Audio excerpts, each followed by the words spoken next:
Assalamualaikum warahmatullahi wabarakatuh.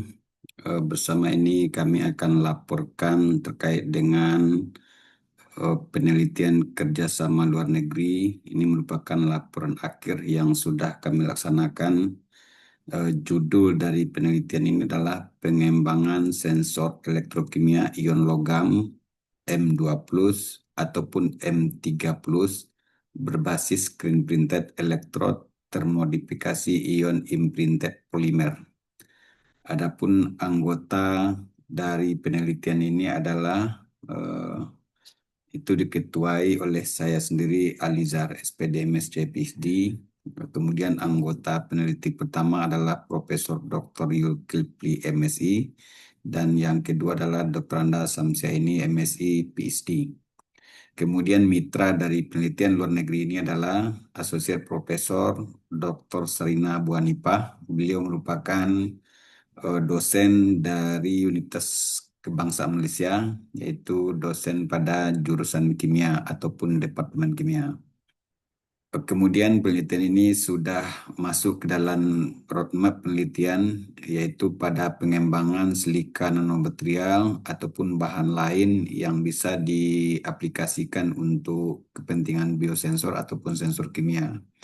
Kemudian dari eh, flowchart atau bagian-bagian penelitian yang sudah dilaksanakan dalam payung penelitian dengan tema material maju itu sudah berbagai penelitian yang sudah kita sampaikan atau kita lakukan.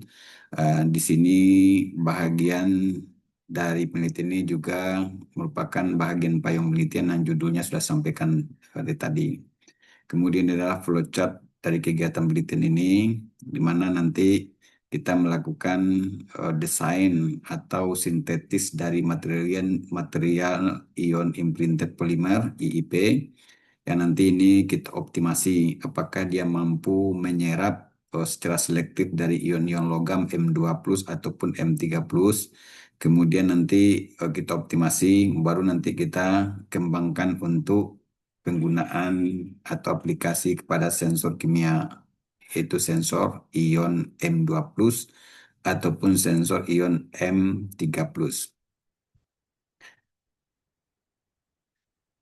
Adapun di sini kita lihat dalam metodologi penelitian itu memang berawal dari berbagai penelitian yang sudah kita kembangkan terkait dengan MIP ini, molekul imprinted polymer yang sebelumnya sudah kita kembangkan namun sekarang itu berbasis ion. Nah, kemudian dari penelitian ini metodenya yang kita lakukan adalah sintetis ion imprinted polymer. Nanti kita ngambil ionnya Cr2+ dan Cd2+. Kemudian nanti setelah kita desain ion imprinted polymer ini, maka nanti kita akan analisis apakah dia mampu menyerap ion ini secara selektif atau bagaimana.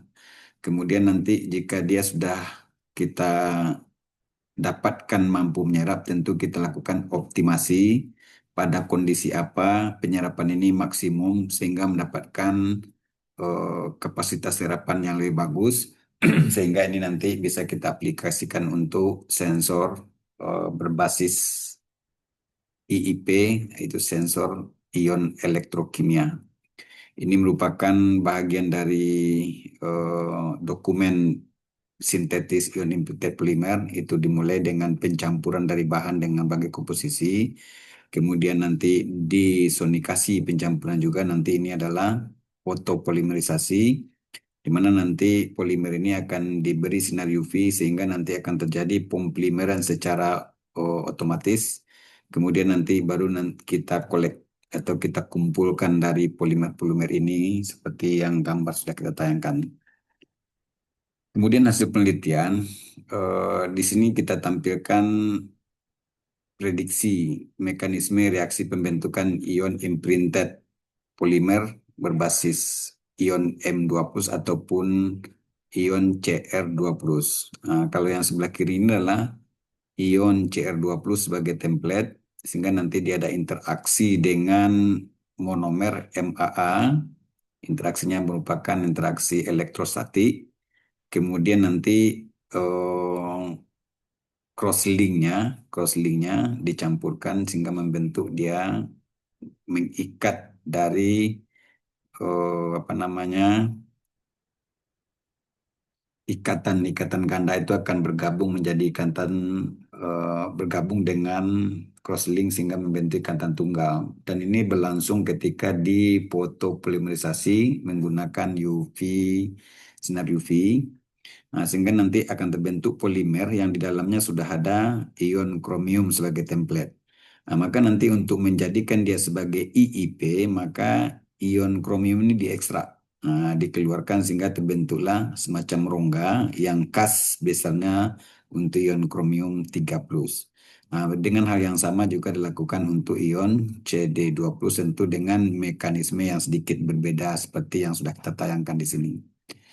Hasil penelitian ini menunjukkan bahwa sebelum kita ekstrak dengan sesudah kita ekstrak ion Cr plus atau M2+ dan M3+ daripada polimer tadi itu akan ada beda FTIR-nya, termasuk juga apabila sudah diserapkan kembali. Maka perbedaan FTIR pada puncak-puncak gelombang tertentu atau pada bilang gelombang tertentu itu menunjukkan perbedaan kondisi yang menyatakan bahwasanya sudah terjadinya ekstraksi ataupun rebinding dari ion tadi yang kita jadikan sebagai template ataupun sebagai analit untuk kegiatan penyerapan menggunakan IIP ini yang nanti aplikasinya kepada sensor kimia. Kemudian di sebelah ini adalah morfologi yang kita lihat menggunakan scan elektron mikroskop. Ini nampak ada semacam rongga-rongga yang mungkin merupakan bagian-bagian yang nanti untuk menyerap ion dari IIP ini.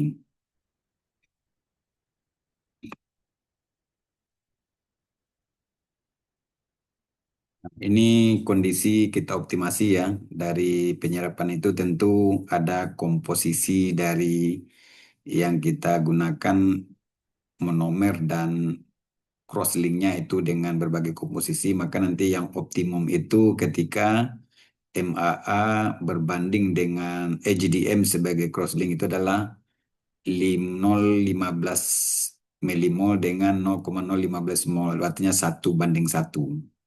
Nah, tetapi nanti ketika digunakan untuk oh, sintetis ion imprinted berbasis CD20, maka nanti perbandingannya akan berbeda ya. Tentu nanti 1:4 di sini optimumnya. Jadi berbeda kondisinya untuk dapatkan komposisi yang terbaik dari ion yang berbeda.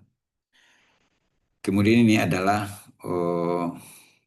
waktu ekstraksi dan waktu rebinding atau waktu kontak penyerapan. Kalau di sini adalah tadi dikatakan bahwasanya setelah terbentuk polimer IIP, ion imprinted polymer itu, maka ionnya kita ekstrak sehingga nanti dan dapatkan waktu optimum untuk mengekstraknya itu adalah 60 menit.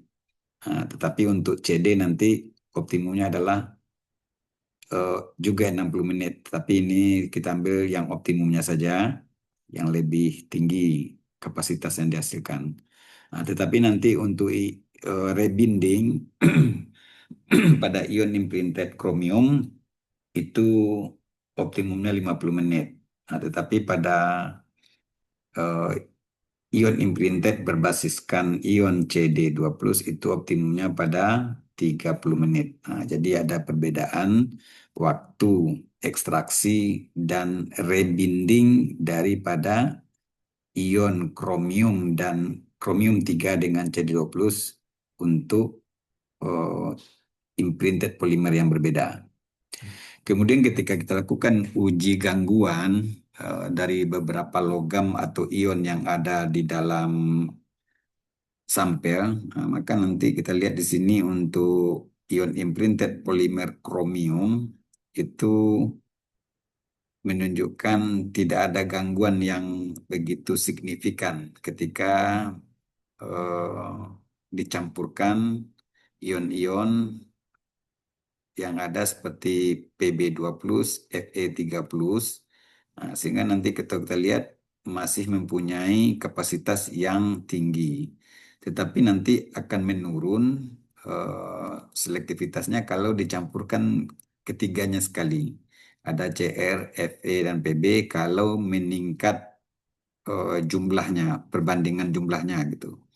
Semakin tinggi eh, FE dengan PB itu memang agak semakin mengganggu. Tetapi ketika dia 1 berbanding 0,25 itu tidak ada gangguan.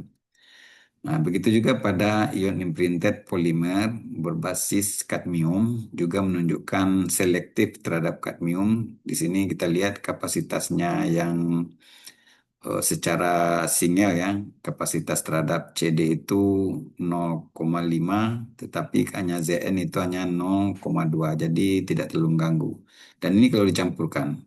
Nah, sehingga nanti pencampuran 1 berbanding 0,5 itu masih selektif. Artinya dia masih nampak tinggi kapasitas serapan untuk ion CD20 dibandingkan ion lain walaupun sudah dicampur. Jadi di sini bisa kita katakan bahwasanya ini selektif terhadap ion Cr20 dan ion CD20 walaupun ada ion lain di dalam sampel tapi itu tidak terlalu mengganggu. Kemudian luaran dari penelitian ini bisa kita dapatkan mungkin 2 artikel. Yang satu sudah kita submit dan sudah accepted di Rasain Journal of Chemistry itu Scopus dengan Q3.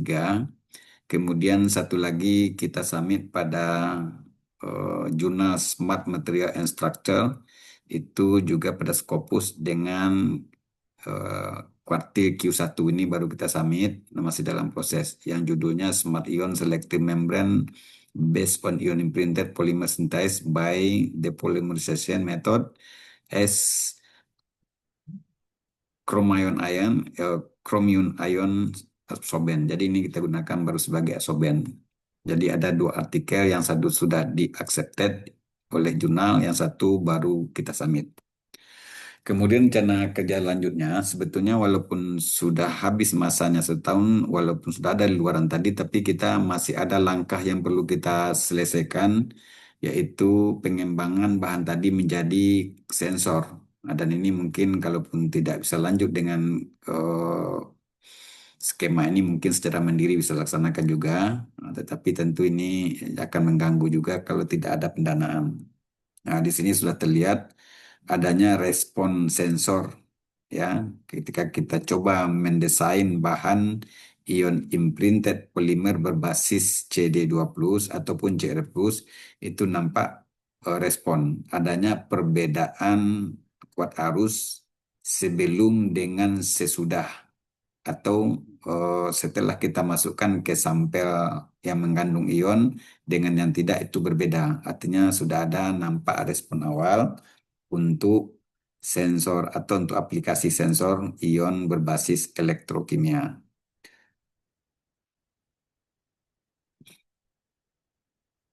Kesimpulan dari hasil penelitian ini adalah kita sudah bisa mensintetis menghasilkan ion imprinted polimer ion kromium 3 dan CD20. Kemudian IIP ini sangat selektif terhadap ion kromium 3 dan CD20.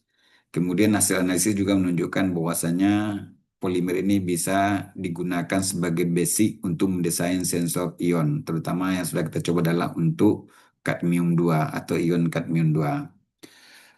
Demikianlah kami sampaikan laporan akhir dari penelitian kerjasama luar negeri ini.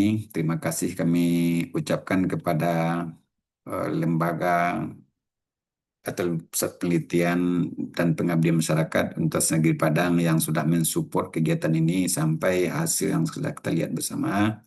Sekali lagi kami ucapkan terima kasih dan mohon maaf jika ada yang kurang berkenan dari penyampaian eh, kegiatan laporan ini.